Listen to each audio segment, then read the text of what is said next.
Un peix que s'enganxa per tot arreu. Saps què és una rèmora? Les rèmores són uns peixos que viuen al mar. Fixa-t'hi bé. Oi que és estranya?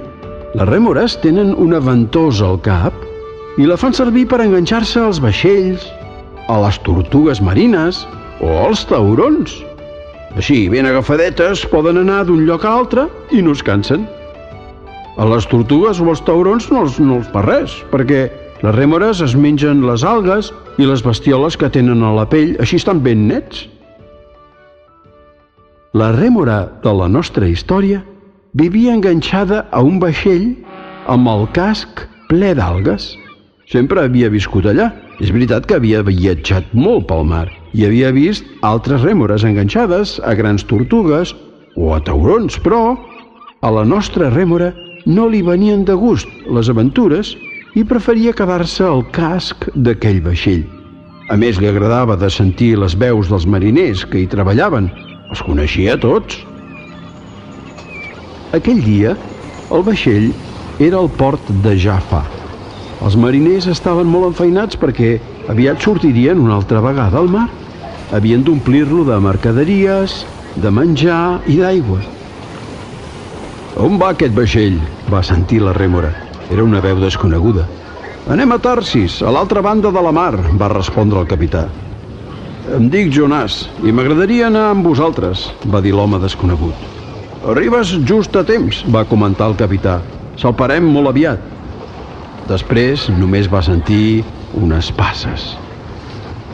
Aquella mateixa tarda van salpar del port de Jaffa. Els dies que van seguir van ser tranquils i la rèmora va poder gaudir d'un viatge molt agradable ben enganxada a la quilla del vaixell.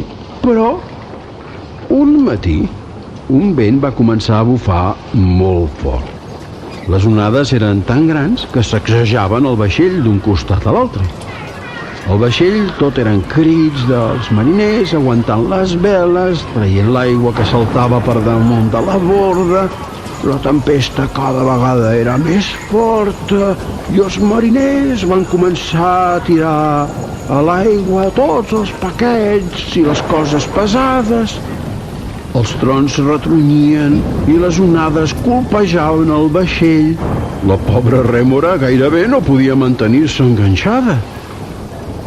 Llavors va sentir el capità que cridava des de la bodega del vaixell. «Jonàs, què hi fas aquí adormit? Ajuda'ns!» No va poder entendre què deien, però s'adonava que discutien. Després va sentir com pujaven tots a la coberta. «Jo en tinc la culpa», va dir Jonàs. «El meu Déu és el Déu del cel i del mar. Em va dir que anés a Nínive. Sé que allà la gent és molt dolenta i vaig tenir molta por. Vaig fugir i vaig pujar a aquest vaixell per anar tan lluny com pogués de Nínive. Ell vol que baixi del vaixell i torni a Israel». «Estàs boig? Com penses que baixaràs del vaixell enmig d'una tempesta?», va bramolar el capità. «Vosaltres llanceu-me al mar i el meu Déu calmarà la tempesta».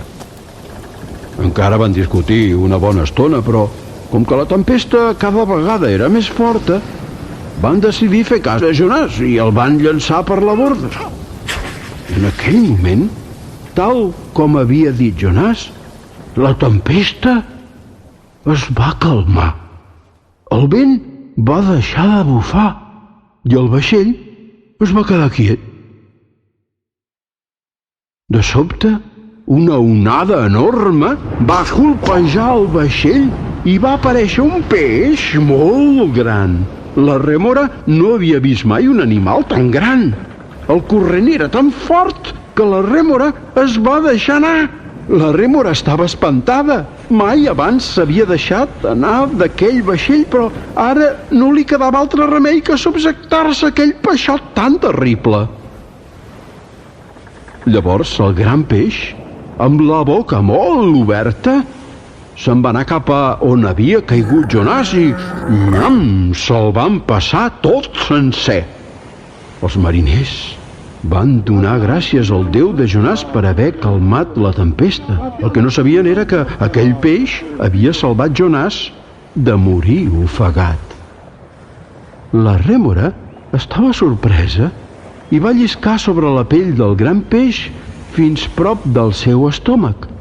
Podia sentir que Jonàs parlava amb el seu Déu i com de tant en tant fins i tot cantava a la panxa del peix. Tot era molt fosc, però Jonàs sabia que el seu Déu havia enviat el gran peix per salvar-lo. I aquell gran peix va portar Jonàs dins de la panxa i la rèmora enganxada al costat de l'aleta. Al principi a la rèmora se li va fer una mica estrany el seu nou company de viatge. Mai havia estat enganxada a un peix, però de seguida s'hi va acostumar. La seva pell era més suau que el casc del vaixell i com que el gran peix podia nedar pel fons del mar, va conèixer llocs i animals meravellosos que no havia vist mai. Al cap de 3 dies i 3 nits, el gran peix va arribar a la costa. La seva panxa fregava la sorra del fons i llavors va obrir la bocota i va tossir. Jonàs va sortir disparat cap a una platja de sorra suau i brillant. Déu l'havia portat sa i estalvi de tornada a Israel. El gran peix va desaparèixer del mar i la nostra amiga va conèixer llocs i animals nous amb qui podia viure. Te'n recordes quan vas haver de fer alguna cosa per primera vegada? Al principi no ens agrada jugar amb nens que no coneixem, ni anar a un col·le nou, ni tan sols provar de menjar res que no sabem quin gust té.